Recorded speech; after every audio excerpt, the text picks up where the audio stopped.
এক এক মানুষের এক একটা অহংকার। অহংকারের ডেফিনেশনটা কি?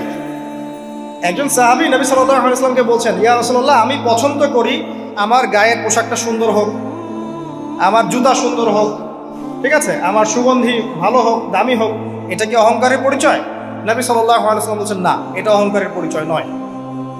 বরং অহংকারের পরিচয় হচ্ছে অন্য মানুষকে তুচ্ছ তাচ্ছিল্য করা এক, আর দুই হচ্ছে সত্যকে প্রত্যাখ্যান করা। মনে থাকবে অহংকারের সংজ্ঞা কি? এক, অন্য মানুষকে তুচ্ছ তাচ্ছিল্য করা, আর দুই, সত্যকে প্রত্যাখ্যান করা। এখন সত্য কি?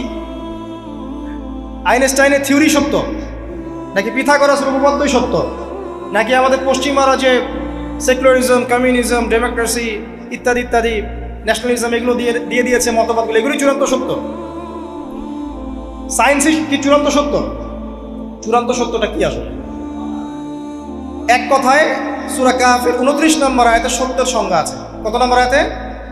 সূরা কাহফের 29 নম্বর আয়াতে আল্লাহ পাক বলেন, ওয়াকুলিল হাক্কু মির রাব্বিকুম, হে নবী আপনি বলে দিন সত্য সেটাই, ন্যায় অন্যায়ের চূড়ান্ত মানদণ্ড সেটাই, হক বাতিলের চূড়ান্ত মানদণ্ড সেটাই। কোনটা?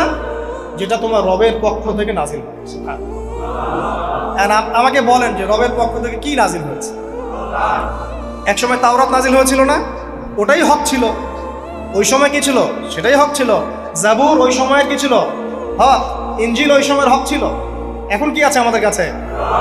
কোরআন, এবং এর ব্যাখ্যা হচ্ছে হাদিস। কিয়ামত পর্যন্ত কি অন্য কোনো শরীয়ত আসবে? অন্য কোনো নবী আসবে? কেউ যদি বলে যে অমুকে নবী হবে, সে কি মুসলিম না কাফের? তাহলে কোনো সন্দেহ আছে?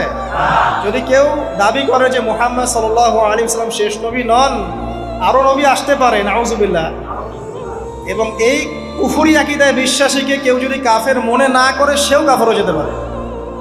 বুঝতে পারছেন? আসেন, তো অহংকারের সংজ্ঞাটা আমরা জেনে নিলাম যে সত্যকে প্রত্যাখ্যান করা, আল্লাহর ওহীকে প্রত্যাখ্যান করা, মানে কোরআন এবং সুন্নাহ থেকে সরে আসা, এটাকে মিথ্যা মনে করা, বা অন্য কোনো মতবাদকে কোরআন সুন্নাহর সমকক্ষ মনে করলেও কুফরি হয়ে যাবে। এরকম মনে করে অন্য একটা মতদর্শ, একটা দর্শন, একটা ফিলোসফিক্যাল থট বা একটা স্কুল অফ থট কোরআন সুন্নাহর চেয়ে ভালো নয়, কিন্তু কোরআন সুন্নাহর সমমানের, এটাও যদি কেউ মনে করে, কাফের। কথা কি বুঝতে পারছেন? এটা হচ্ছে অ্যাবসলিউট ট্রুথ, মানে এটা সত্যের একদম সর্বোচ্চ স্টেজ, এর উপরে আর কিছু নাই। ভুলে গেছিলেন ভাই? আচ্ছা।